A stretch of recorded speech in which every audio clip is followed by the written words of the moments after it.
Oi gente, Lucas de volta com mais um vídeo de astrologia helenística. Esta é uma série sobre o mito grego ou o helenismo por trás de cada um dos 12 signos do zodíaco. Na aula de hoje, nós vamos nos dedicar a contar o mito grego por trás da constelação de Peixes. Peixes, na língua grega, é chamado de Ichthyes. Eu escrevi aqui no quadro o nome Ichthyes, tanto em caixa alta como em caixa baixa. Algumas letras do alfabeto grego, quando são escritas em caixa alta, podem ser escritas de um jeito, e quando são escritas em caixa baixa, podem ser escritas de outro jeito. Nós temos aqui um iota, um re, um θ, um y, um epsilon e um sigma. Então, quando a gente junta essas letras, se forma Ichthyes. E normalmente não se aplica a acentuação gráfica em palavras quando estão escritas em caixa alta. Só que quando essas palavras estão escritas em caixa baixa, a acentuação gráfica é aplicada.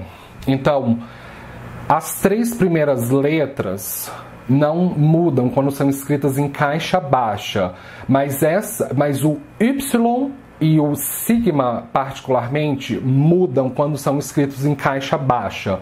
Então, o Y em caixa baixa parece um U, mas ele não vai ter som de U aqui, ele vai ter som de I. E o sigma, quando está em caixa baixa e no final de uma palavra, ele vai ser escrito muito parecido com uma cedilha na língua portuguesa. E é a sílaba fi que é a acentuada. Então, a sílaba mais forte vai ser pronunciada assim, Ichthyes.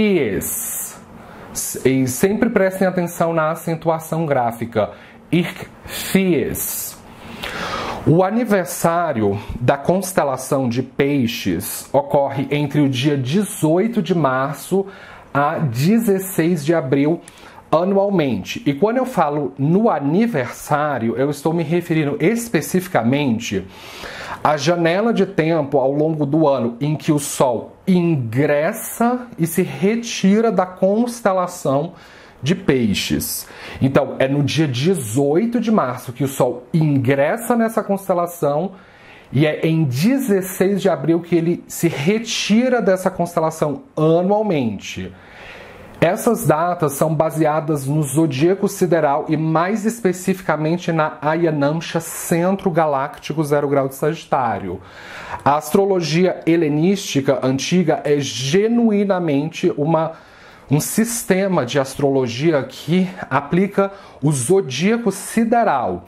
Então, se você não nasceu entre 18 de março a 16 de abril, você não é considerado pisciano ou pisciana de acordo com a astrologia sideral.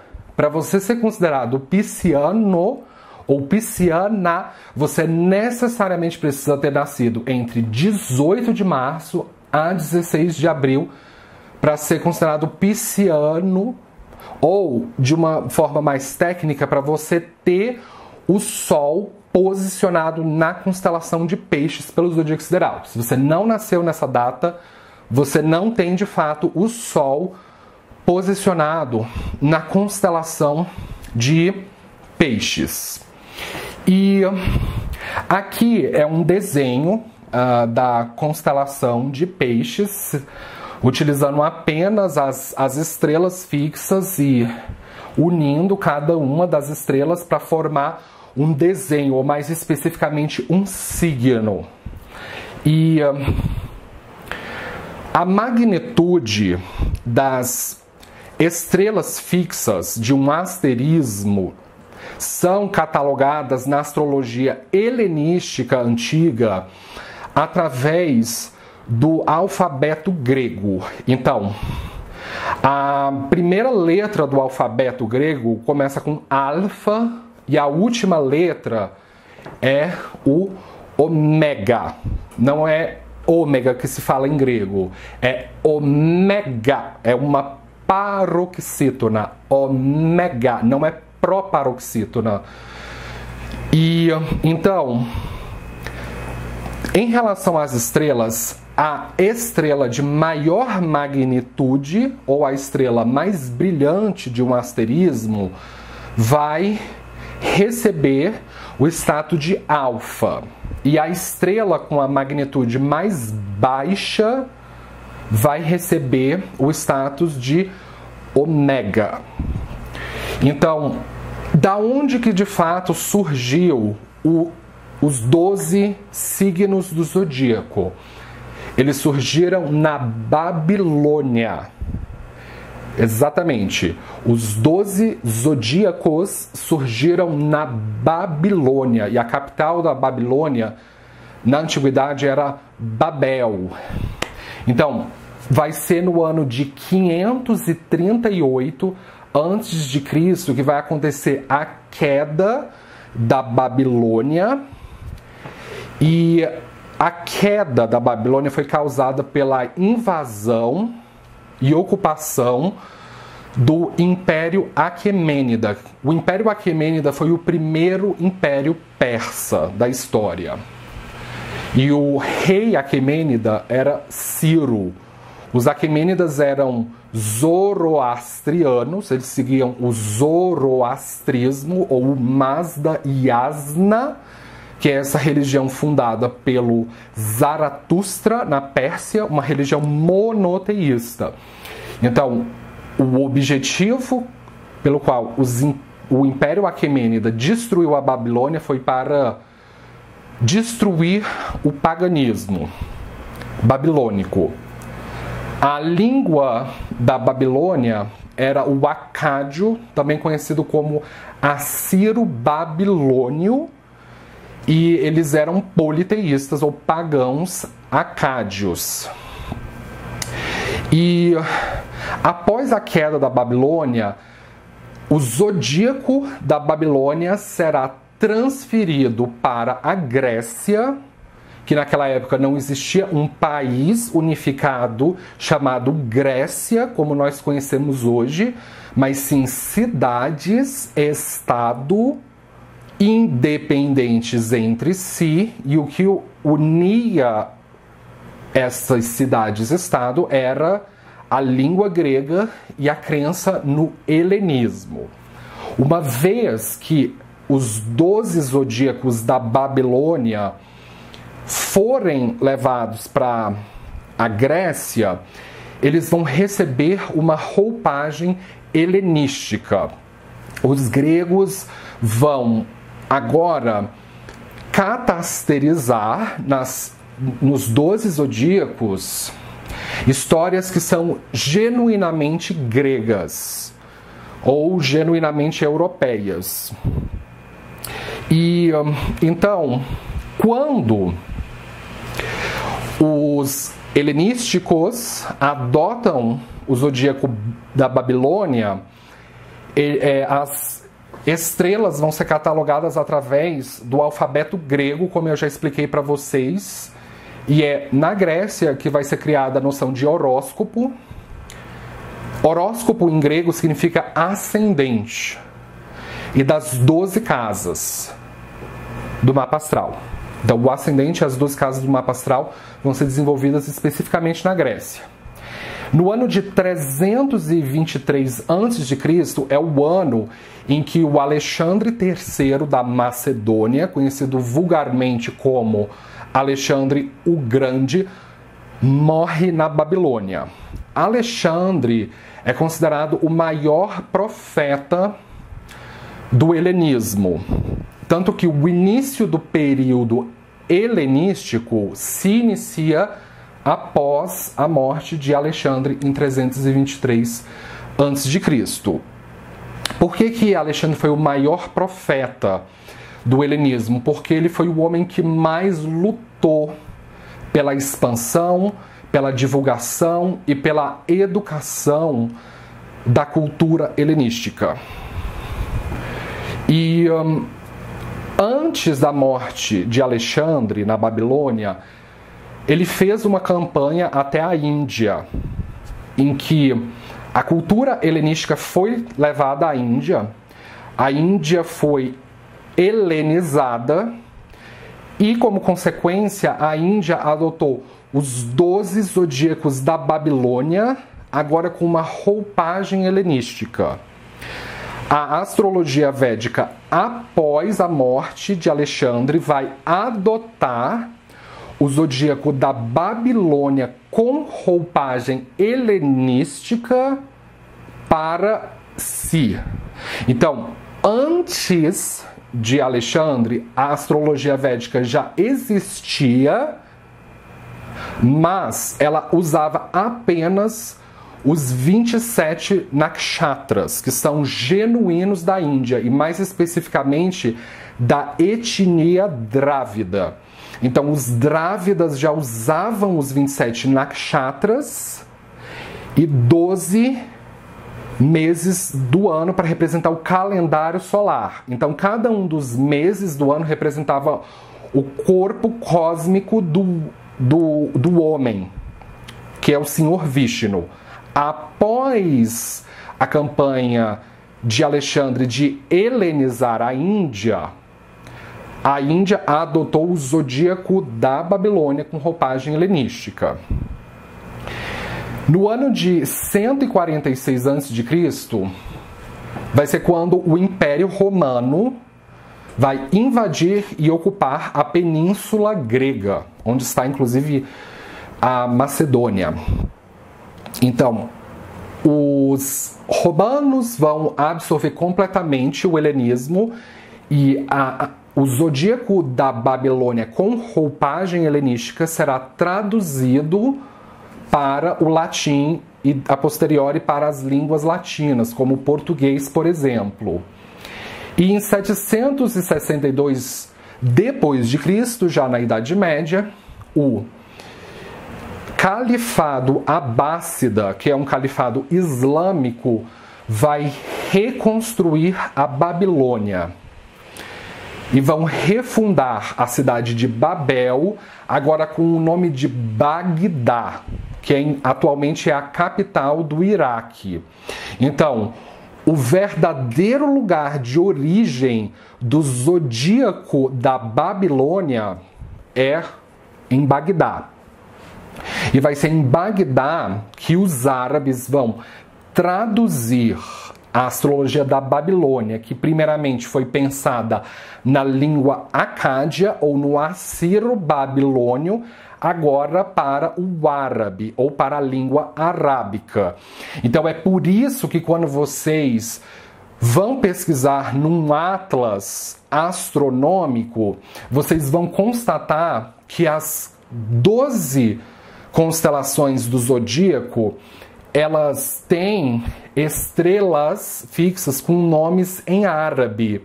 E o signo de Peixes, ele não é diferente. Então, a estrela alfa de Peixes, chamada pelo gentílico de Alpha Piscis, em árabe ela vai ser traduzida como Al-Resca. Al-Resca significa cordão. Então, a história por trás da mística da constelação de Peixes, segundo o helenismo, vai ser o seguinte. Ela envolve, sobretudo, a deusa olímpica Afrodite e o seu filho Eros.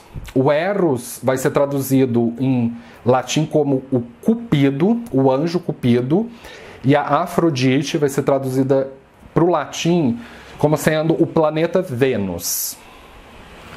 Só que a religião helenística, ela é uma religião que acredita na reencarnação ou na transmigração da alma ou na metempsicose.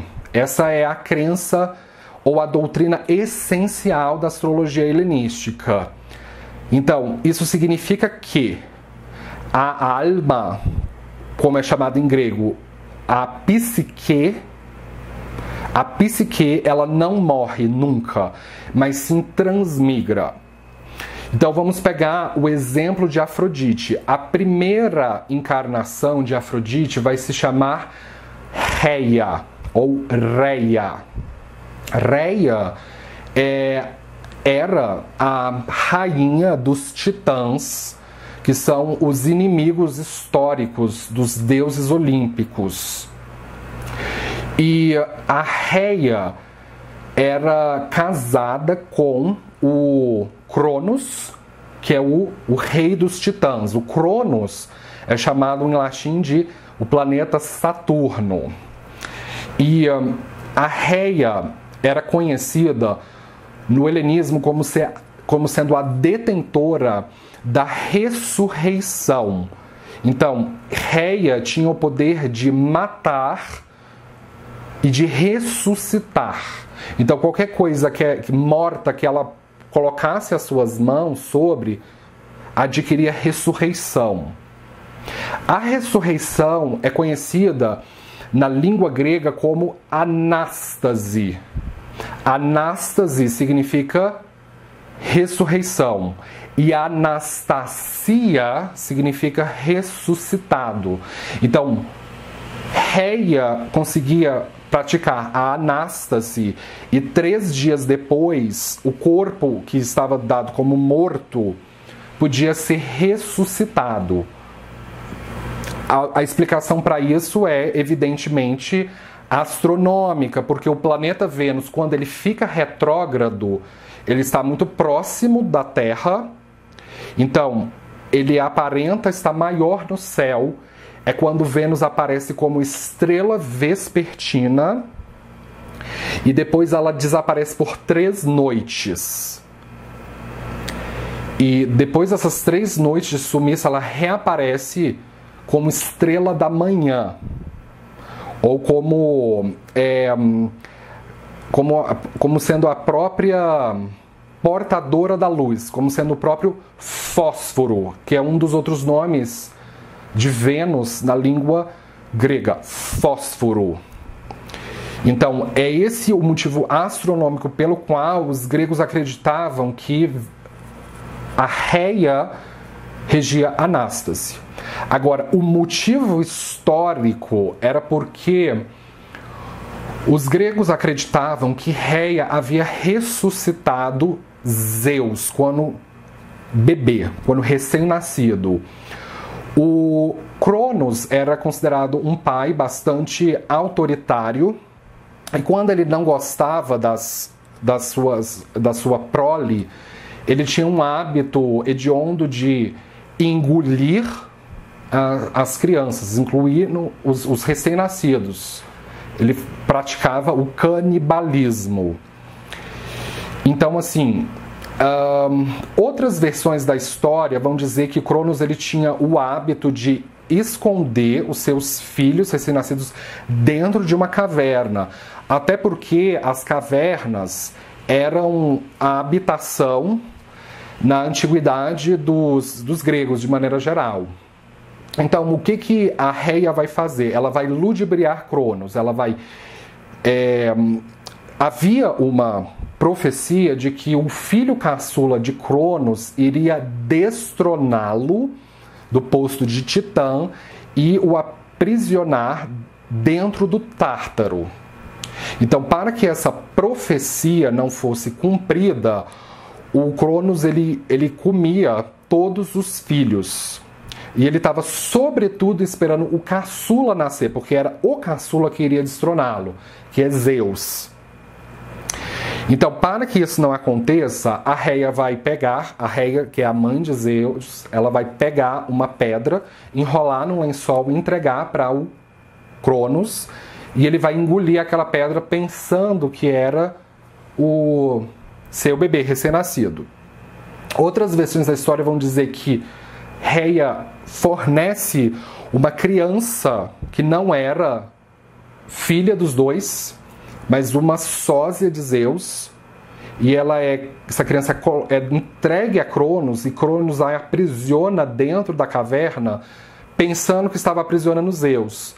Mas, na verdade, a Reia carregou o bebê recém-nascido para uma outra caverna, muito distante de Cronos, e lá ele foi criado por um pastor e amamentado por uma cabra, até ele crescer e ficar muito forte.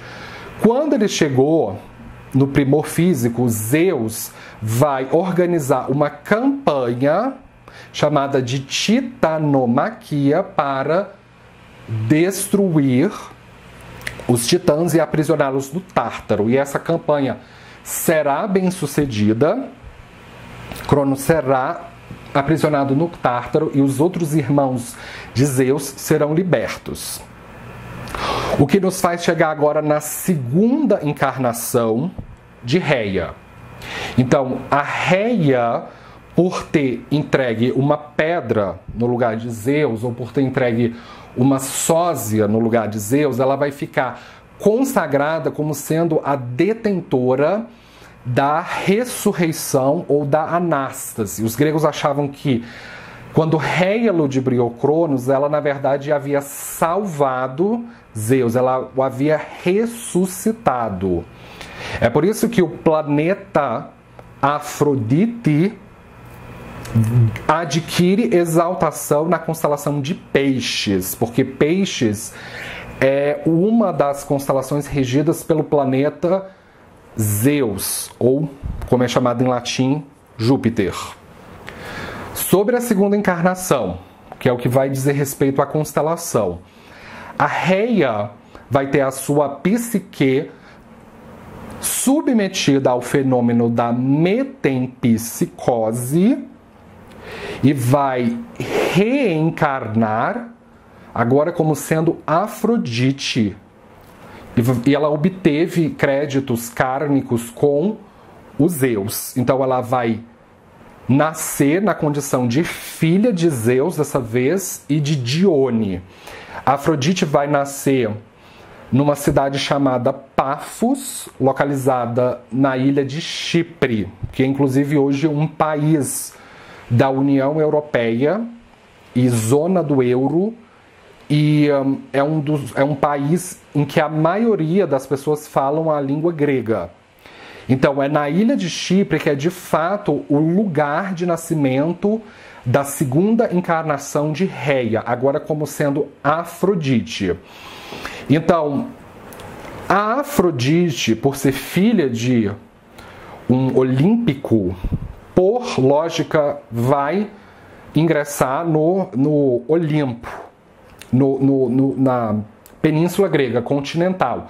Então, quando a Afrodite é levada do Chipre para Olímpia, ela se transforma num peixe e sai nadando do Chipre até o continente europeu.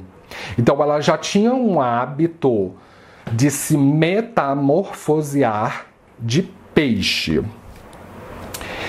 Quando Afrodite é levada ao Olimpo, ela vai conhecer outros olímpicos e vai ter filhos. O filho mais importante de Afrodite é o Eros, que ele é conhecido em latim como, eu já falei, o Cupido, o anjo Cupido. Só que o Eros também era o representante dos erotes, porque a Afrodite é a regente da casta dos sacerdotes, junto com Zeus.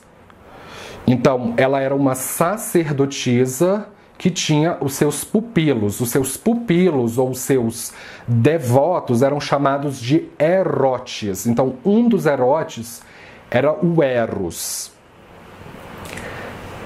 Até que vai chegar um dia em que a deusa da terra, Gaia, vai organizar uma revanche contra os deuses olímpicos por causa da titanomaquia.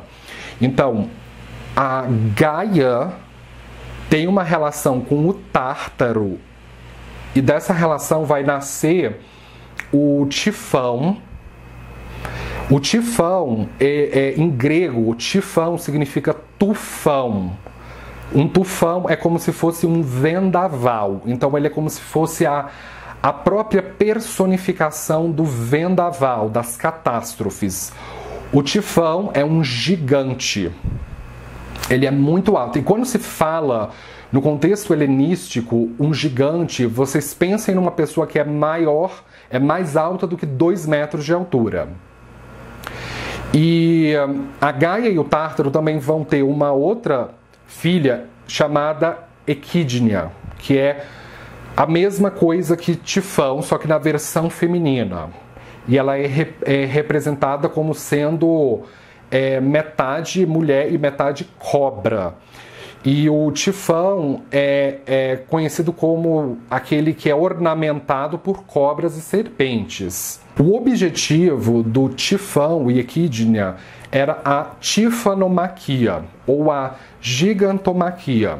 Então, o Tifão queria destruir o Olimpo e banir os deuses olímpicos, exatamente como os deuses olímpicos haviam feito contra os titãs na pretérita titanomaquia.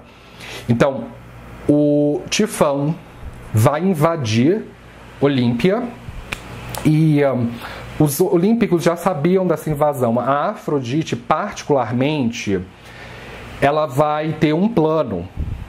Ela vai fugir do Olimpo, atravessar o Mar Egeu e o Mar Mediterrâneo até o Egito. Muitos outros deuses olímpicos vão fazer a mesma coisa, vão fugir do Olimpo e vão se buscar o refúgio no Egito. Só que Zeus não. O Zeus vai ficar e a esposa de Zeus também, a Hera, todos os dois vão ficar. Então, a Afrodite especificamente não vai sozinha, ela vai levar o Eros junto consigo. Então, como ela já tinha a experiência de se metamorfosear desde quando nasceu em Chipre, ela vai novamente se metamorfosear de peixe, e dessa vez o Eros vai também acompanhar a mãe e se transformar num peixe. O objetivo da metamorfose era justamente ficarem irreconhecível para os olhos do Tifão. Os dois vão entrar no mar e vão sair nadando até chegar na costa do Egito. Só que durante o nado, os dois vão amarrar um cordão na cauda de cada um dos peixes para eles ficarem atados, para eles ficarem unidos, para que quando eles estivessem nadando, a correnteza não os perdessem, não os dispersassem, para que eles saíssem da Grécia juntos e quando eles chegassem no Egito, eles ainda assim permaneceriam juntos. E o plano deu certo. Voltando para o Olimpo, o Zeus, na antiguidade, assim como todos os gregos na antiguidade, eles não tinham armas de fogo como nós temos hoje, mas eles tinham arco e flecha. A flecha de Zeus era tão poderosa que os gregos acreditavam que quando uma pessoa fosse acertada por uma flecha que causava uma descarga elétrica na vítima e a vítima morria de uma parada cardiorrespiratória. Então o Zeus ficou esperando bravamente no Olimpo, junto com Hera, até que Tifão e Equídnia chegassem ao Olimpo. E o resultado foi que o Zeus matou o Tifão com o seu arco e flecha. Então, quando a flecha acertou o Tifão, ele morreu de uma descarga elétrica. O corpo de Tifão foi enterrado numa região que até então era considerada a Magna Grécia, era uma colônia grega que hoje corresponde à Itália, mais especificamente na ilha da Sicília, onde está localizado o Monte Etno, ou vulcão Etno. Fica um vulcão que está em atividade até hoje na Sicília. Então vai ser lá no Etna que vai ser o local escolhido por Zeus para enterrar os restos mortais de Tifão. Findada a tifanomaquia, os outros deuses olímpicos que estavam refugiados no Egito agora poderiam voltar para o Olimpo e retirar os seus disfarces. Então vai ser exatamente isso que Afrodite e Eros vão fazer. Eles vão regressar ao Olimpo e, como forma de agradecimento aos dois peixes e o cordão que os unia, que ajudou Afrodite e Eros durante a titanomaquia, a Afrodite vai eternizar os dois peixes através do catasterismo. No helenismo, o catasterismo é um recurso que os deuses olímpicos utilizavam para eternizar ou um animal, ou um semideus, ou um herói no firmamento celeste, porque havia uma profecia no helenismo de que a Grécia seria muito mais, assim, horrivelmente invadida do que a tifanomaquia. Então, os templos seriam destruídos, as bibliotecas seriam destruídas. Então, escrever num papel, guardar numa biblioteca, um conhecimento sacro não era algo seguro de se fazer. Então, o recurso que os olímpicos utilizavam era catasterizar as histórias no firmamento celeste, porque no firmamento celeste não tem como você destruir a história, não tem como você destruir um templo, um conhecimento sacro. Então, o conhecimento, a sabedoria, a batalha não é terrestre, mas sim espiritual, é celestial. Então, por isso que a constelação de peixes foi catasterizada e eternizada nessa parte especificamente do céu. Então, aqui vocês veem a constelação, essas três estrelas de cima representam um peixe, e esse outro círculo de estrelas aqui representa um outro peixinho, e essa parte aqui representa o cordão que uniu Afrodite e Eros, onde está localizada a estrela Alfa, como eu já tinha apontado para vocês. O signo de peixes, ele é classificado como mutável ou dual. É comum signos duais eles terem duas criaturas representando aquele zodíaco, como por exemplo, Gêmeos é dual e tem dois irmãos o representando. Sagitário é dual e tem duas criaturas o representando, que é um arqueiro e um cavalo. Então, peixes, ele tem duas criaturas também representando-o. E isso personifica a dualidade, em que um peixe nada para cima e outro nada para baixo. O que nada para baixo está preso ao materialismo, está preso ao que na língua grega se chama de magia. Magia significa maia, significa a ilusão de estar encarnado. E o peixe que nada para cima é o peixe que busca a eternidade, que busca a sabedoria. E a sabedoria é a própria metempsicose, que é o conhecimento basilar do helenismo. Então, a alma ou a psique nunca morre, ela transmigra. Então, se a alma é eterna e nunca morre, é o corpo físico que é temporal, que é ilusório e que padece. Então, as pessoas piscianas precisam entender que o apego à matéria traz a ilusão, traz magia, que traz maia. é através da metempsicose, que é o emblema da libertação da consciência. Então, se o corpo é finito, se ele é temporal, então ele é ilusório. O que é realmente eterna é a psique, é a alma. Então, os piscianos, eles devem buscar o peixe que nada para cima, que busca a eternidade. Tá certo? Então, com isso, eu gostaria de fechar. Eu espero que vocês tenham aprendido algo novo hoje. Muito obrigado pela atenção e nos vemos na próxima. Tchau!